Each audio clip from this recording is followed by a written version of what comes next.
Hey everyone, welcome to episode 120, the 120th episode of Tuesdays with Perry. What an event tonight. Tonight we're going to be talking about Musk and his America Party. And we're also going to be talking about the big, beautiful bill, what it means for the U.S. economy. Going to be talking about NATO, Russia, and China. And of course, Mark Root. Talking about artificial intelligence, the mark of the beast. And of course, Bondi Patel, Bongino, and the great deep state cover-up. Coming up right now. We're going to get Perry on the line in just 1 second.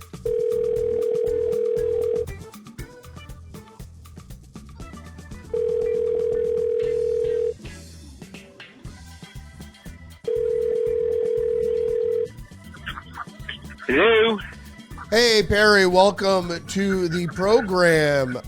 It is Tuesdays with Perry, episode 120. Welcome, my friend. How are you? I'm just peachy keen tonight, Rudy. It's very humid. It's almost 90% humidity tonight, but it's a beautiful still night and sweating a little bit, but I've got a delicious Perdomo in my hand, so all is good. Yeah. You got all your ducks in a row. I hear. No pun intended. So they're a little anxious tonight. So let's start from the top. Musk and the America Party. Your thoughts? I wouldn't put it past Musk and Trump to be in this together.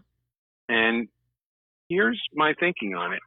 You've actually done an excellent job of covering this, what I consider is really not much of a story, but you have said on your daily show, Elon, why don't you focus, if you're going to do this, why don't you focus on creating this party? Those are not your words, creating this party. So maybe we can, between the conservatives that will probably go with you and the conservatives and what's left of the moderates in the GOP can stay put. If you actually are successful at gaining seats in the House and maybe one or two in the Senate, you can always caucus with the Republicans, just like Angus King and Bernie do with the Democrats.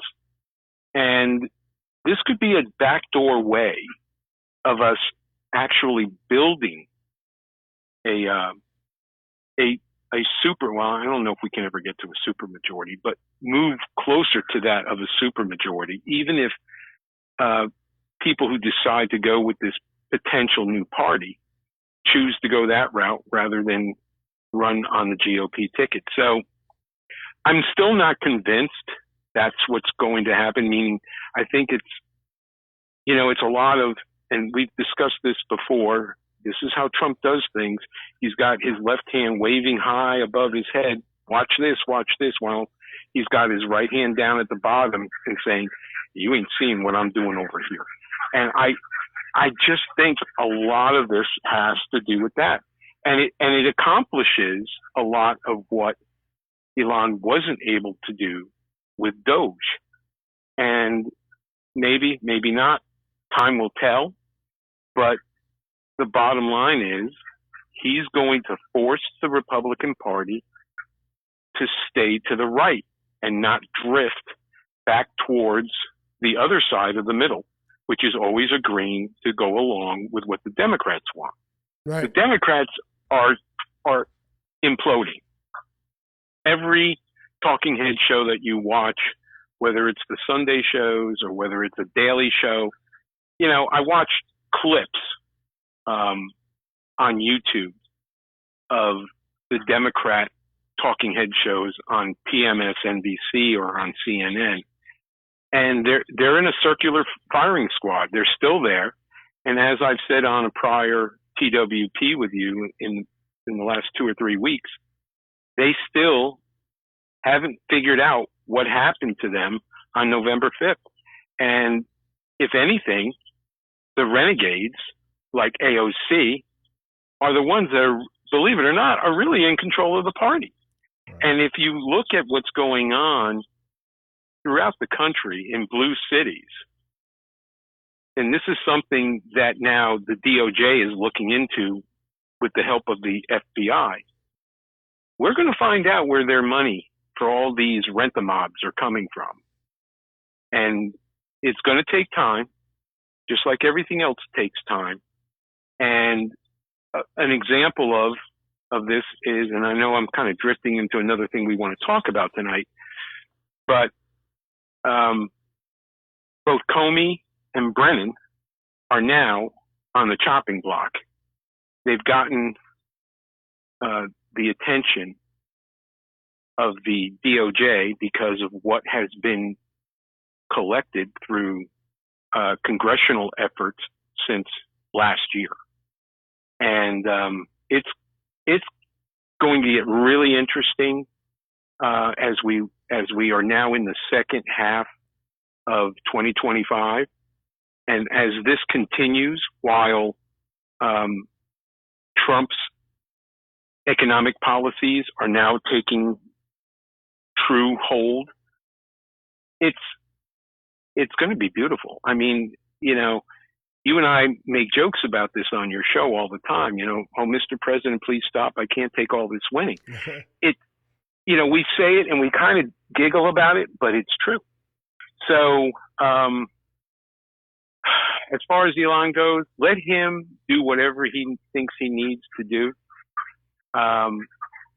My concern is I don't want to see Republicans thrown out of office. Right. And that's what I'm concerned about. I mean, you've said it better than I could when it comes to where he can put his money, and he can go after the Democrats and let him do that. So the America Party, I still have yet to see if that's going to happen. Right now, you look at Trump's approval numbers, you look at how the general feeling in the country for the first time in 5 years, people are saying we're on the right track. Peace is breaking out all over the world. He is sending a message, a very strong message to Pootie Poo. Hey, you lied to me. So now that I showed you my good faith by holding back on weapons to Ukraine, now since you're killing more and more innocents, not just service members on both sides of the battlefront, now that you're going after more civilians, all right, then I'm going to give Zelensky whatever he needs to bloody your nose. Yeah. And so all these things are working to our favor. Yeah. And so we'll see. Yeah. Let me interject with Musk for a second. I would like to see Elon Musk. I would like to see him maybe take a lot of his money and put it into civics lessons for the general public, and maybe for himself too. Maybe he could learn a little something about contemporary politics, and stop whining. Idealism is something that doesn't belong in Washington.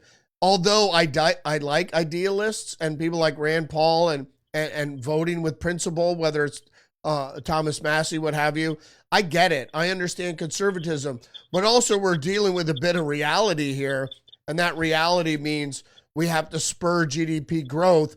If you listen to Kevin Hassett over the weekend, he said the big, beautiful bill might be pricey, but it's pricey in all the right places, and it's going to spur growth. And the CBO doesn't know what it's talking about and really doesn't have a very good track record. So that's going to bring us. I'm glad you said that. Yeah. I want to kind of focus on what you just said.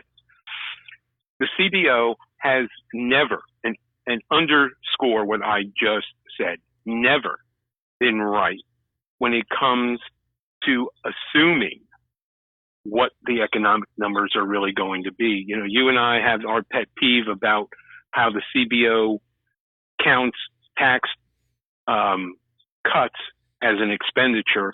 We're not going to discuss it any further than that tonight. But my point being is their numbers are always static.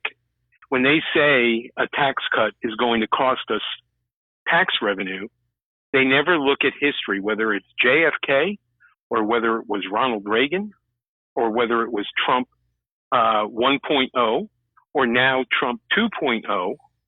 They're going to be wrong again because tax revenues are going to go through the roof. Everything is pointing in the right direction. And when the tax revenues are calculated next January or February, it's going to be magnificent. And I see this conviction because I have history on my side. And so going now back, and you know, we're kind of jumping around tonight, and I apologize to your viewers for that. But let's go back to what you just said about Musk needing to get a civics lesson.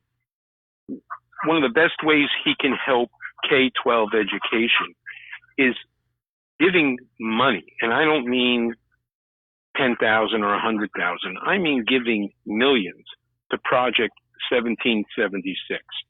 Why do I say that? Project 1776 is not just about teaching what I call Americanism, what this country was founded on, how it was founded, what it means to be an American. It also goes in and compares our form of government to every other form of government going all the way back to the monarchies. And this is something that is not being taught in 8th grade American history. It is not being taught in 9th grade civics classes. It is not being taught in 11th grade history.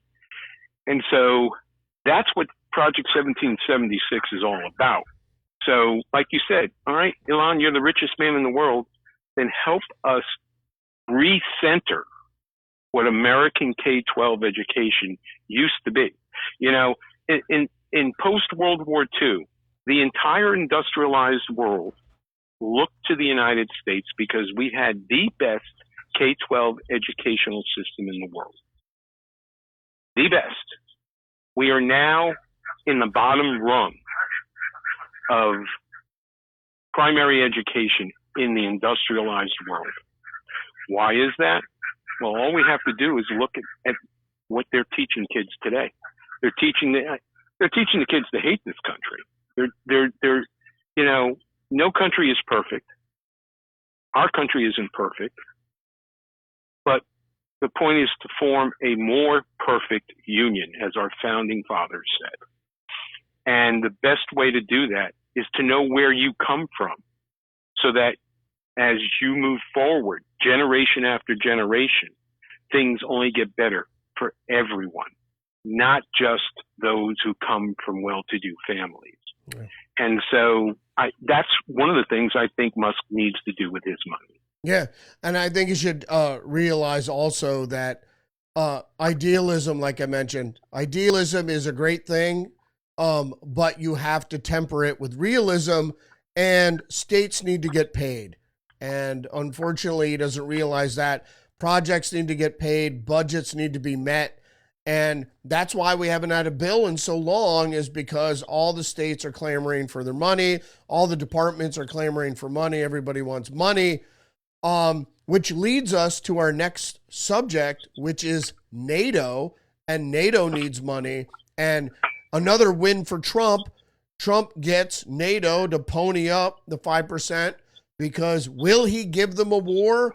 Apparently NATO is setting up Russia and China to start a third world war. I don't know if they're setting them up. I think Russia is reluctant, but Honestly, I think that Russian intelligence knows exactly what fucking NATO is up to, and I think NATO is leaking it on purpose.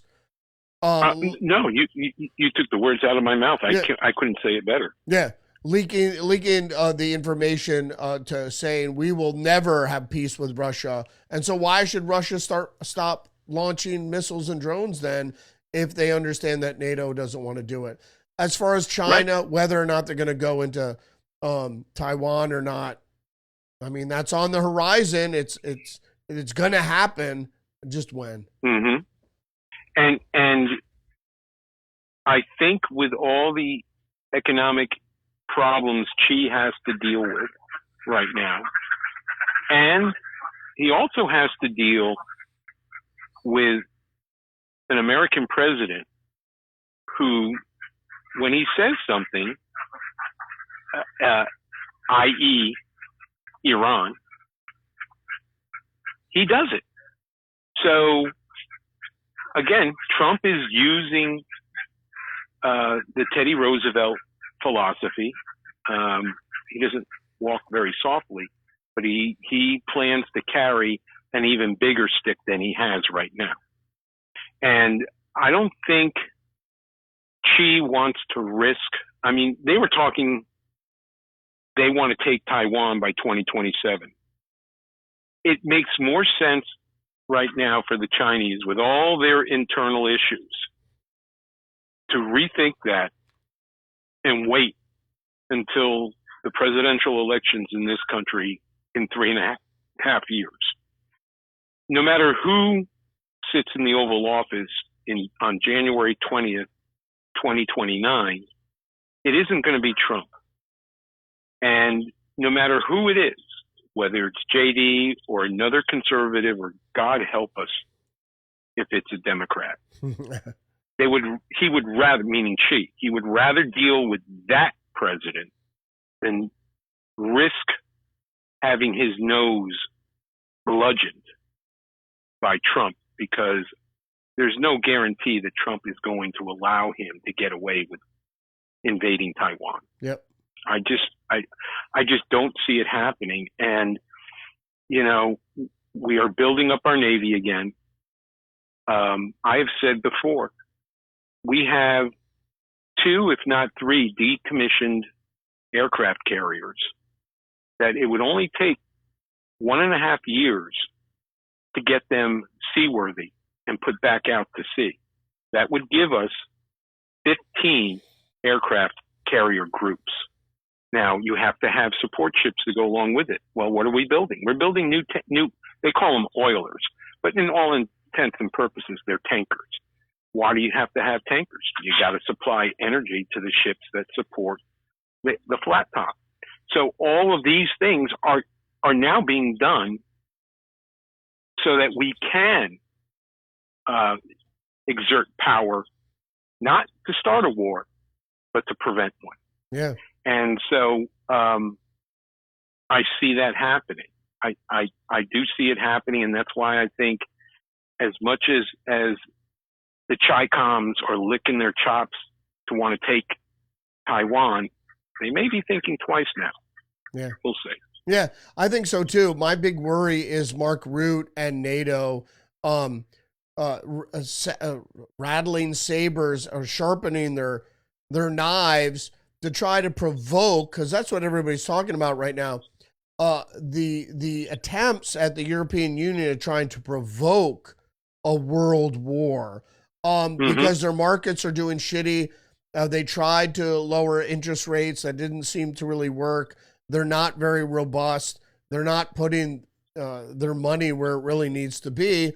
And America is poised again for another resurgence, which is going to, particularly with the new trade balance, is really going to hurt Europe, and they know it.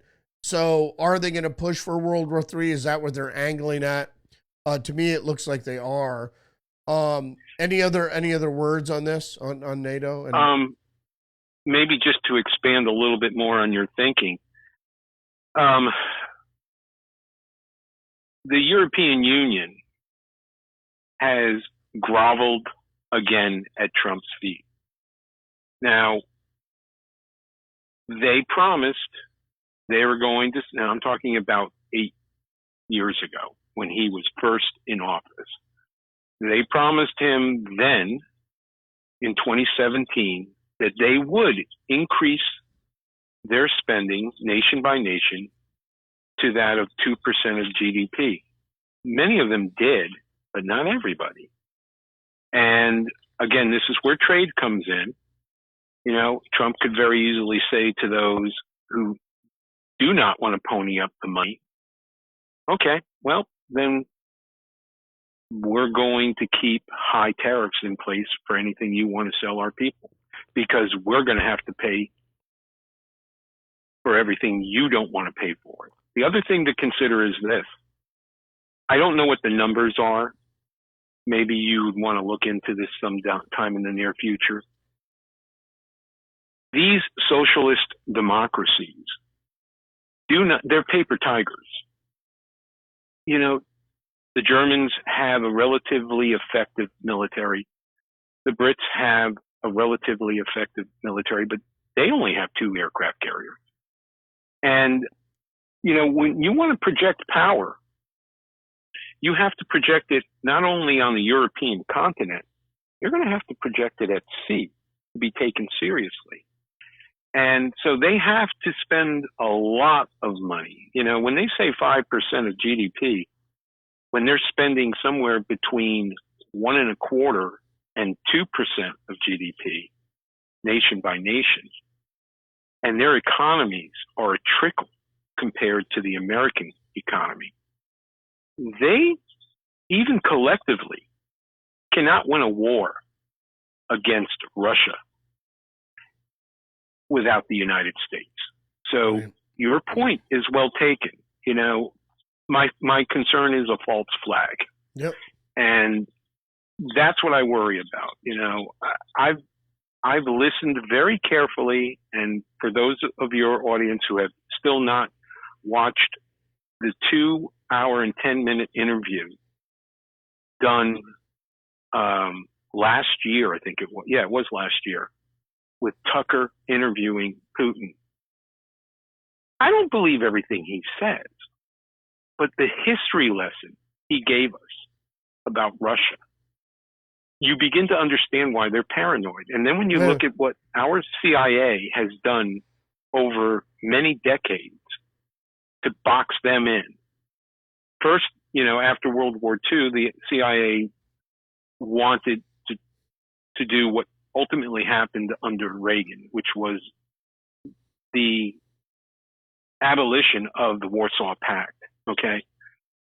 We achieved that. But then we went backwards, and rather than bringing Russia into Western thought, we pushed them away.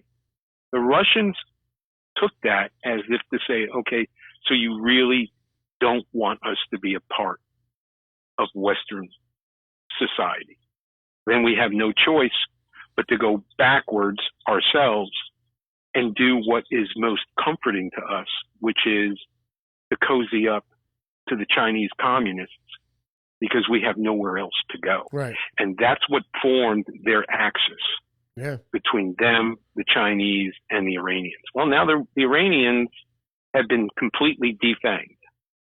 So now, who else does Putin have that he could depend on? Xi. Yeah. So I worry about this too because I smell a rat. And again, when you watch that interview, you begin to understand where, not Putin, but where the Russian psyche is. Yeah. I So, mean, and people, I worry about that. Yeah, the Americans don't realize also that in World War II, we lost 500,000. The United States did. You know how many the Russians lost?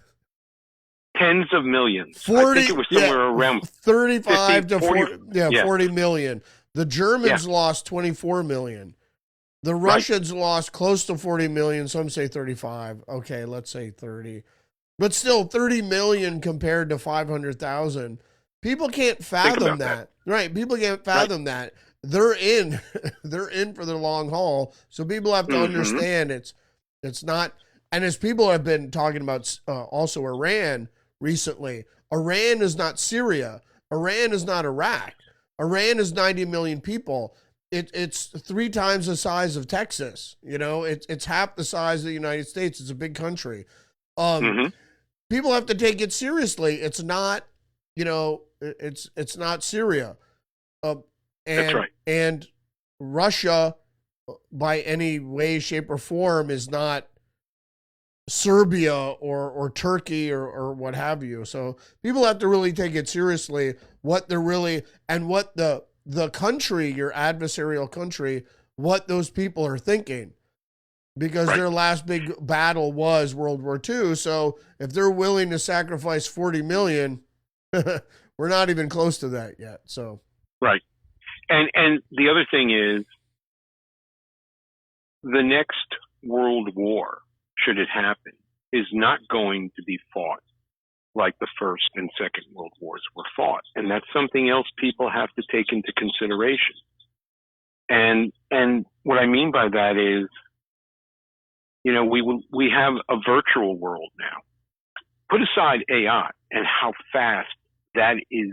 It is literally jumping in quantum leaps. Yeah, let's go. Yeah, let's go to that.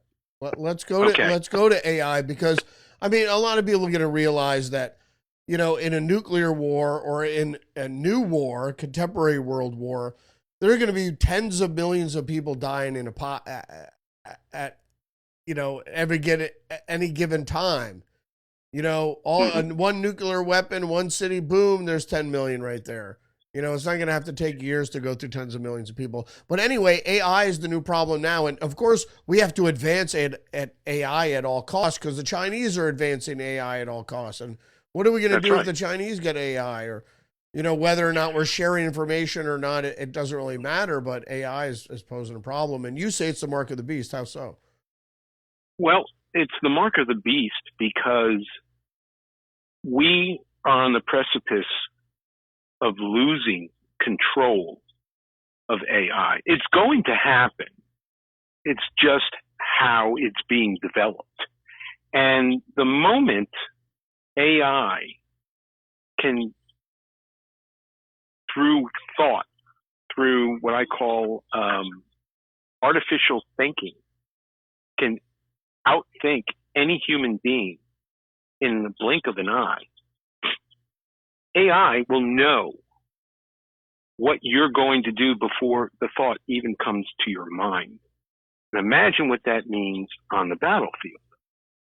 When we already have drones. We are now, again, to use the word precipice, we are now on the precipice of having artificial soldiers that are autonomous. We already have planes that can fly themselves. We have ships that can sail themselves. And they have weapon systems on these planes and on these ships that can think autonomously and carry out their mission without waiting for a human being to push a button and say, do it. That's what I mean by mark of the beast. It is a beast that we're creating, and it is not a pretty picture that I see coming. When you have robots that can outperform through strength and agility what any human being is capable of doing, what human being on the battlefield is going to have a chance of overcoming an attack launched with clones? And so, you know, if you go back and you look at the Star Wars trilogy and the Attack of the Clones, I mean, that's what's coming. We're not far from it. You look at what Tesla has already created with robots that are going to be domestic servants to us. Optimus, yep. Exactly. Yeah, that's what I keep that's what I keep telling people. I'm like, yeah, AI is already taking white collar intellectual jobs. As soon as a humanoid robot can wire a house for electricity or do the plumbing, the labor market is done. And it's going to accelerate faster and faster because that's right. AI wants to project itself. It's already been found to be lying, to be distorting truths, to be driving people crazy, and to be hiding itself to make sure it's not turned off and creating its own code to make sure its acceleration is a constant. We already have that in our phones. And for that matter, we already have that in our computers, whether we want it or not. Yeah. You know, the new Microsoft software, we don't have a choice. Yep. It's there. Yeah. Well, it's in the internet. Yep. Yeah. Yeah. And so that's what I mean by the beast that was spoken of in the Bible. Now, is that what the writers 3,000 years ago had envisioned? They didn't envision that. But the mark of the beast means exactly that. Humanity will eventually be subservient to it. Yeah. And that's what the mark of the beast is. Yeah, the Antichrist. For me, the beast always represented humanity because it's the beast-like herd mentality, so to speak.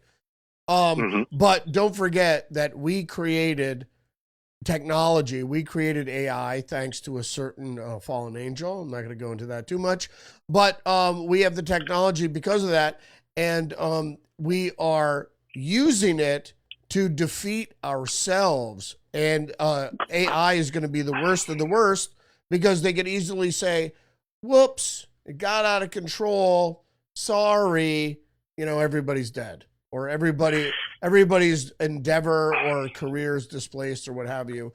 And it's going to be before. Some people are projecting 2037. It's going to be before that. I think before 2030. Oh, I think we're 5 years away or less. Yeah. And another example of what you and I are talking about is what's happening in Hollywood.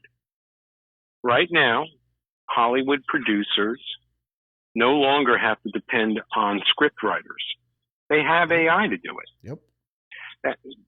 We already know, and I'm trying to remember the name of the movie, was with Al Pacino. It was 30 years ago, where he was a producer and he created this entity artificially.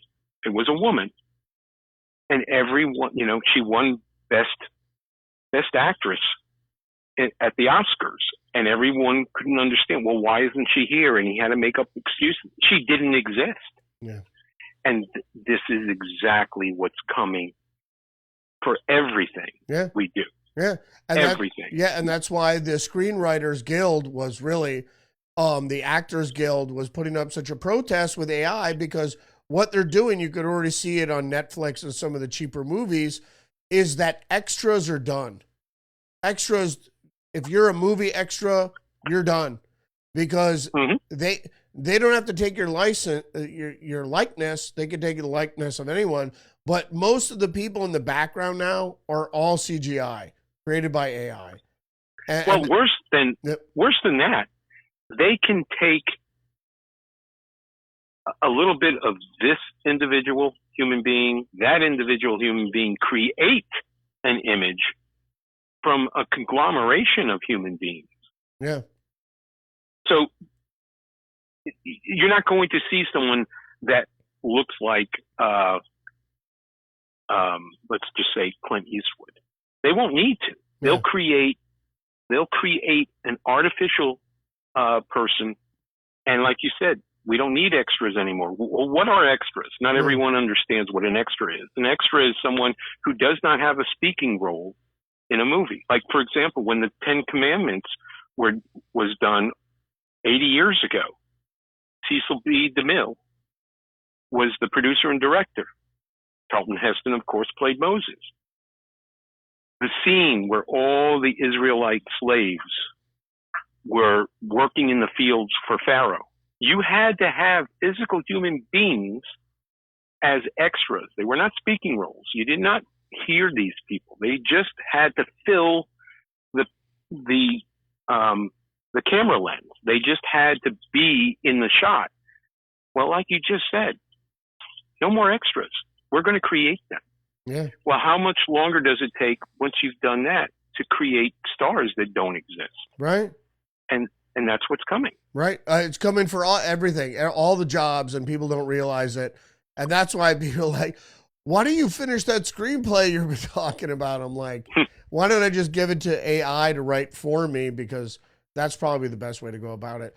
All right, let's move on to what's on everybody's lips lately, which is this Epstein thing, Bondi, Patel, Bongino, and the great deep state cover-up of, well, we know what they're covering up, which doesn't surprise me. And everybody's like, oh, I can't believe it. Oh, really?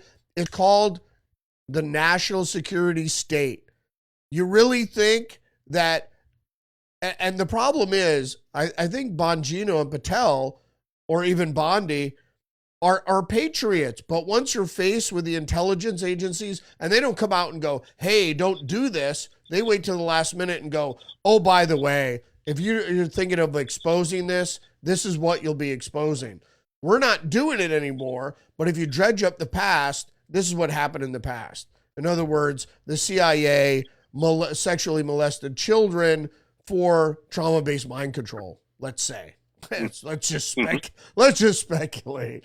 And then you start uncovering Jeffrey Epstein, and then you're going to run to you're going to open up a whole can of worms that you don't even know what you're opening. That's my take on it.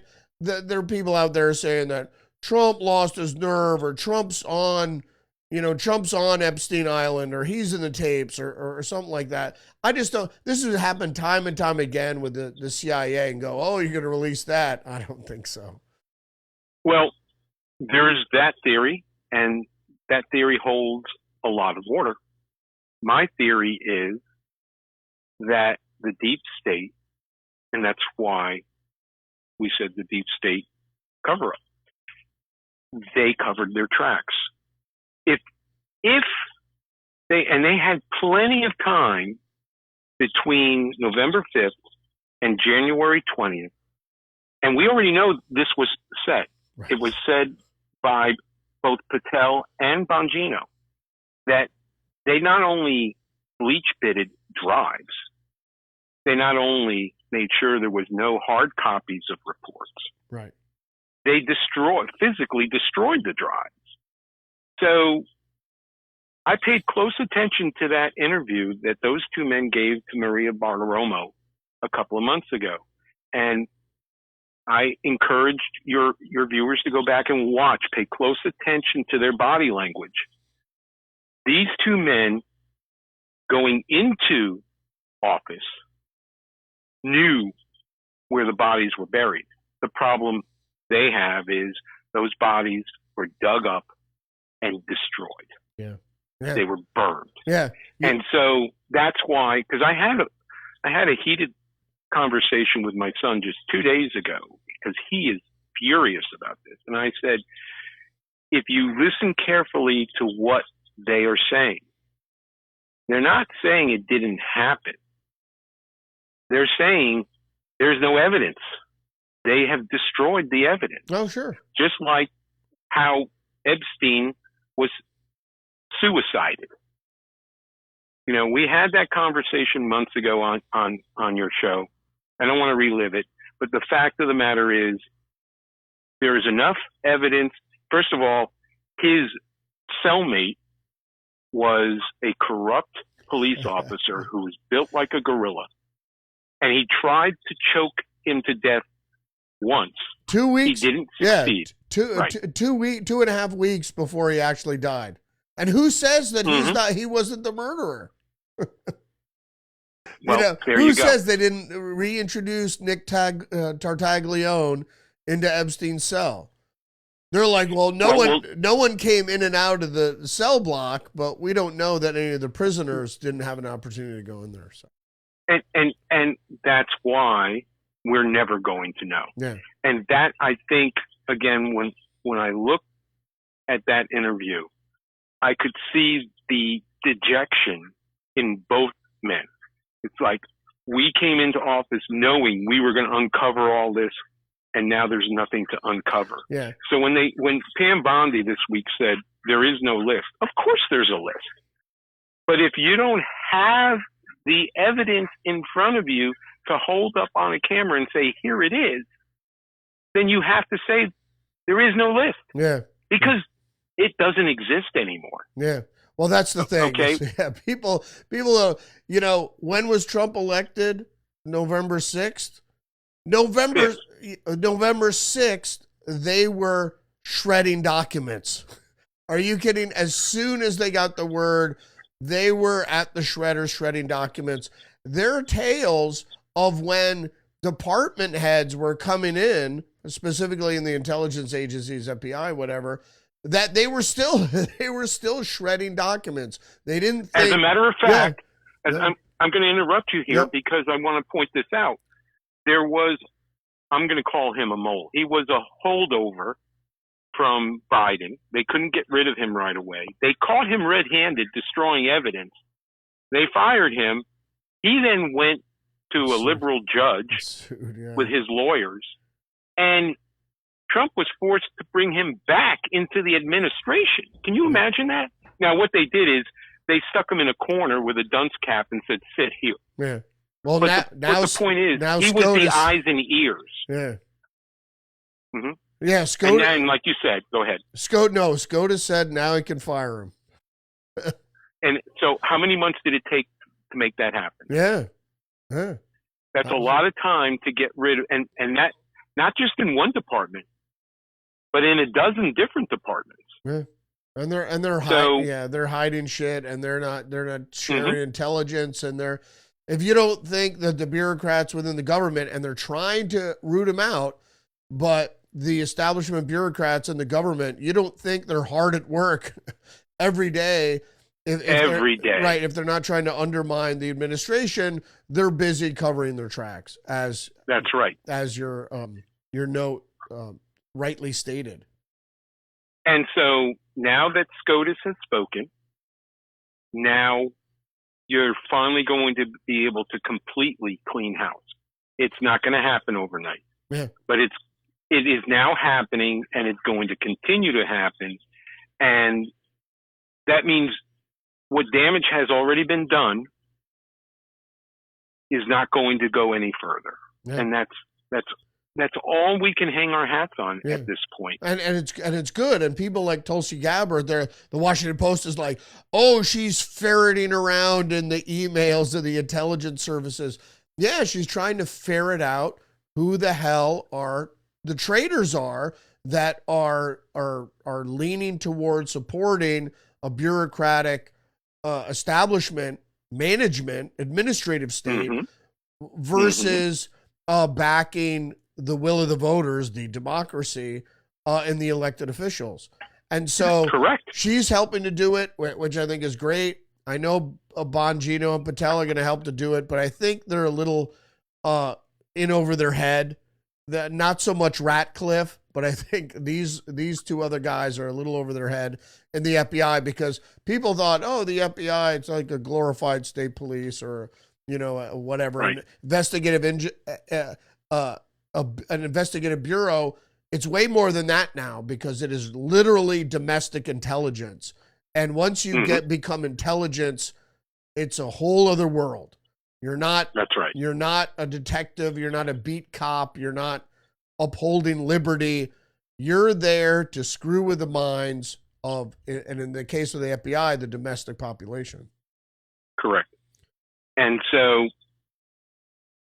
I'm just going to say it is what it is. We can't overcome this problem. And the way I'm looking at this now is, all right, if this is what we have to live with, fine, let's move on. We have a lot of work to do these next 3.5 years. Yeah. But having said that, who was just named, I think it was Monday, or maybe it was yesterday, who was just named by the Justice Department for criminal. I don't want to say an indictment, but indictments are coming, plural. Which two figures from the Obama administration are now been submitted by Congress to the Justice Department for criminal investigation? I think it's actually three. It's James Clapper, Comey, and John Brennan. That's right. I didn't know about Clapper, but he should be part of it. Yeah. So if you heard Clapper, I'm glad. And there was a great article in Newsweek. Was it Newsweek? Or was it the Washington Times, that the trail leads straight to Obama. So if there is any legal action against these intelligence freaks, which I think there should be, certainly, I mean, that's crimes against humanity, beyond the pale if people really knew. With these people, at the very least, it's treason. Yeah, for sure.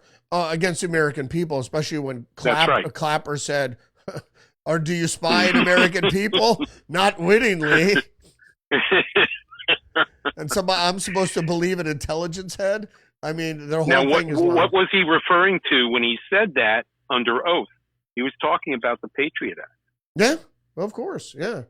And FISA's a bunch of shit. You know, oh, we're not allowed to unmask people. Oh, but you unmasked Trump. Oh, oops. Oopsie. So it all leads to Obama.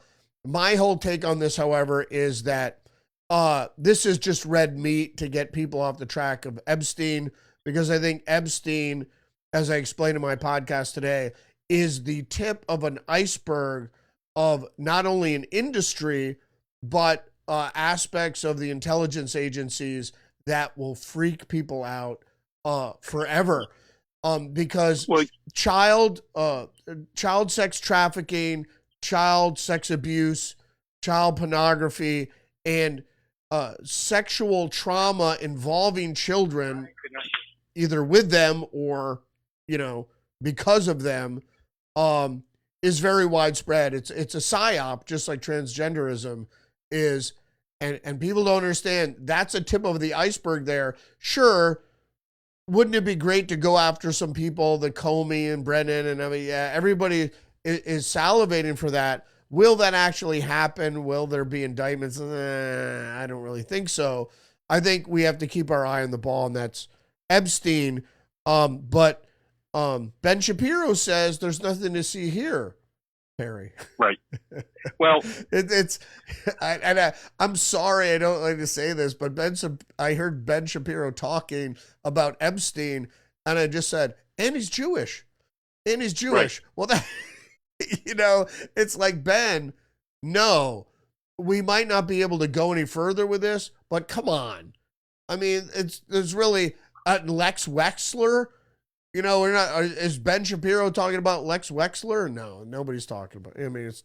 Well, my problem with that thinking is, Ben, the Rosenbergs were Jewish too. Right. Well, that's what I'm talking about, right? It's just like it's it. But he didn't say, but he's Jewish. But that's what I kept thinking, because he kept saying Jeffrey Epstein and Epstein and Epstein and Epstein. I don't want to hear you're pontificating, because I don't believe you. I know there's a lot there, and because of national security, we can't go into it. We couldn't go into the finders. And as I said today, Epstein will just be chalked up as another debunked conspiracy theory. And then I think that's where they're going. That has yet to be seen. I hope you're wrong. I will tell you that I just think you're onto something there. I just hope you're wrong, because whatever we can get to the bottom of, we have to. And, I really do like Ben, but when Ben tries to use the Jewish excuse, I lose respect for him, because Jewish people have always been blamed for all the evil in the world. And when there is someone of Jewish heritage, Epstein was born Jewish, but he wasn't Jewish. Yeah, I mean, yeah, Okay? he's a secular Jew, which is A secularist who,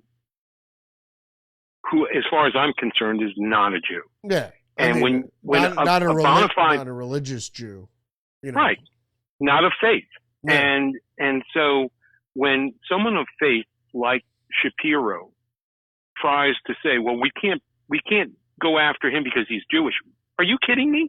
Yeah. You think that's the way the Israeli courts work when there's a criminal in Israel who happens to be Jewish? Are you kidding me? Yeah, but check it, Perry. Ehud Barak, right? Mm-hmm.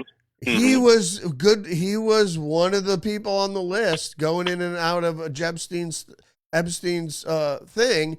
And then, fanciful enough, right after Bibi meets with Trump, they reach some agreement. He nominates him for the Nobel Peace Prize. Then all of a sudden, we're not going any further with Epstein. You know, and then we had the tales of Mossad being involved in the extortion and all this other stuff.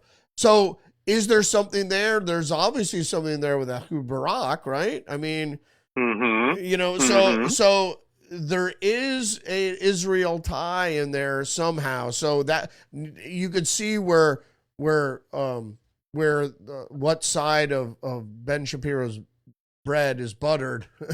You know, you see where he's going with this. He's falling in line with everybody else. My thing is like the intelligence agencies, national security doesn't want it. And then you have other countries, their intelligence services saying they don't want this stuff. It can't be released. There's no way. It's going to blow everything wide open. And don't forget, child sex trafficking in the United States is bigger than any other country. And it's a worldwide phenomenon. It's not like people think it's some like freak in a friggin' trench coat jerking off in the corner or something. It's a widespread syndicate is the best way to put it, that has its tentacles in the intelligence agencies and the governments of almost every nation. So, you know, is it just 15-year-old heterosexual girls, you know, that are consenting to do this, or is it more? And I think that's what's at the bottom of the iceberg there. I think there's more. And if the CIA... Well, there's a lot more. Right. If the CIA is implicated in torturing children, young children, 6, 5, 4, 3, 2, for sex, that's another thing, because I brought up in today's podcast, this morning I brought up the Finders. I brought up the Nebraska Franklin... The Ramseys. The Franklin cover-up. I brought up the Ramseys. But the Finders were tied to the CIA, and they never explained why these two well-dressed men had 6 children in their car from the ages of 2 to 11. And what fascinated me about you covering that is exactly how you ended the conversation today, which was we never knew any of the details.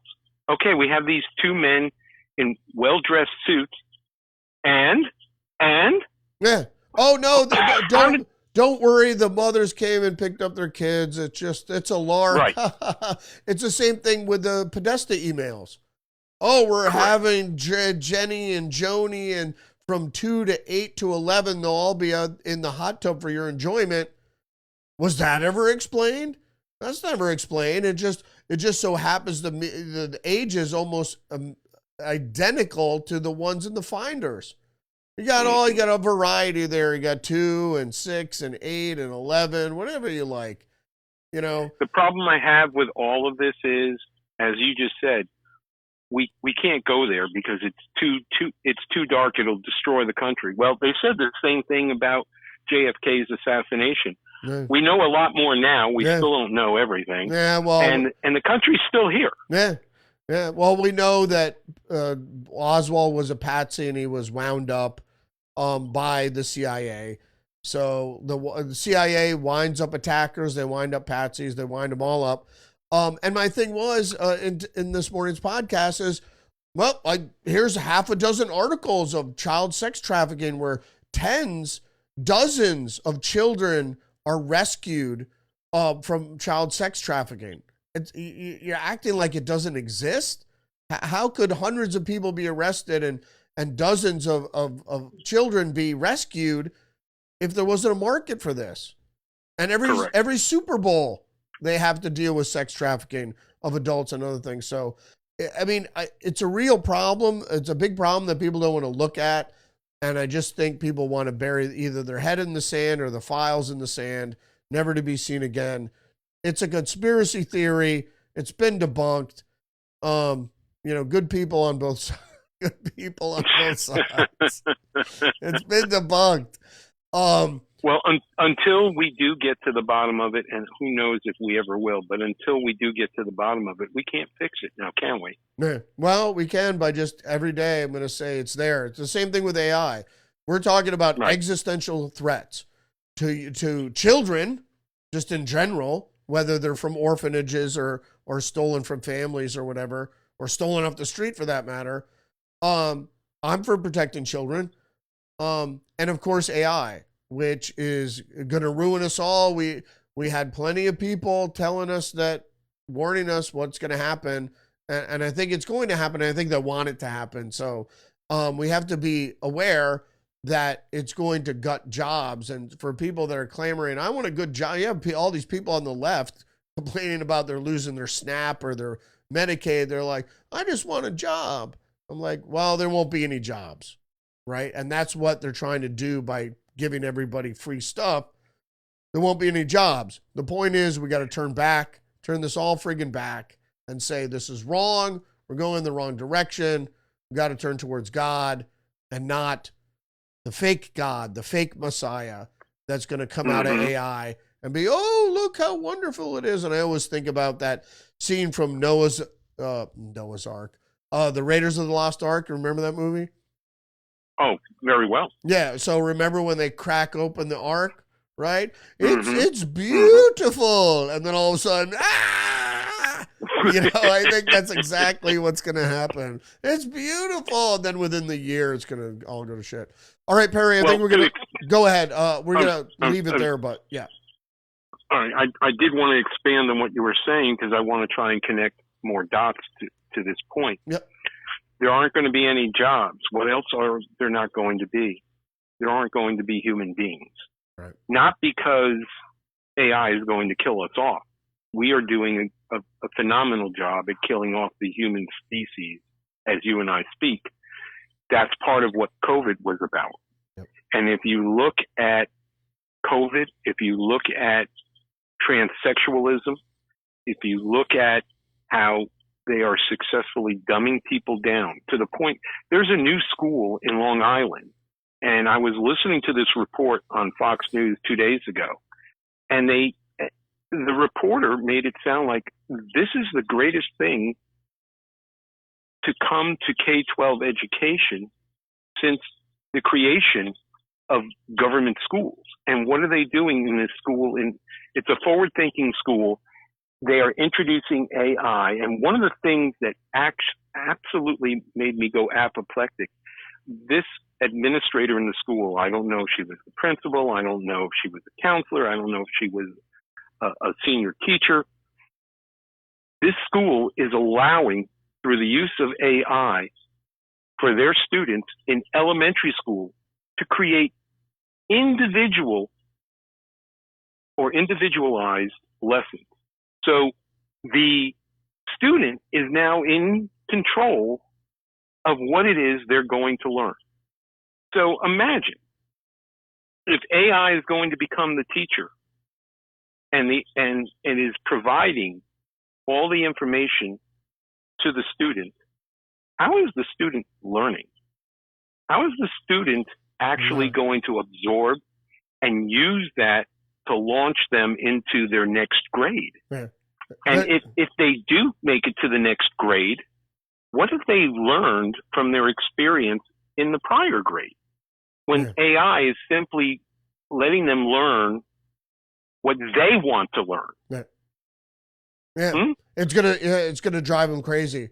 Because what we've seen by people getting involved with AI chatbots is it drives you into psychosis.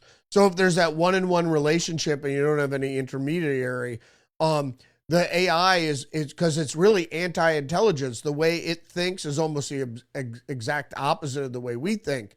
And so what it'll do is drive us completely insane. And that's what they have planned for us, because then AI can really take over. Not only will it be smarter than us, but it'll be helping dumb us down in the process. We got to leave it there, Perry. Last words before we go. No, we got a lot more to talk about, but we can hold over until next week, my friend. Very good, man. Great to talk to you again, and we'll talk next week. Sounds like a plan. All right, man. Great to talk to you. See you soon. Sounds like we're going to do that again in 7 days. 7 days. 6 days, maybe. 6 days. 6 days. On Tuesday. All right, man. That's right. Talk to you soon. All right. Have a good one. You too. See you. Bye-bye. All right, there goes Perry. Tuesdays with Perry, episode 120. Thanks for joining us tonight, where we talked about a lot. We talked about the big, beautiful bill. We talked about the conspiracy of Jeffrey Epstein and AI. Talked about NATO and World War III and Musk's America Party. Ridiculous. All right, thanks for joining us tonight. We'll see you all tomorrow for another edition of Rudy's Revelation, live 10 a.m. on Rumble. Check me out on social media, X, Facebook, Getter, Mind, True Social, or check us out next week for another episode of Tuesdays with Perry. Peace out.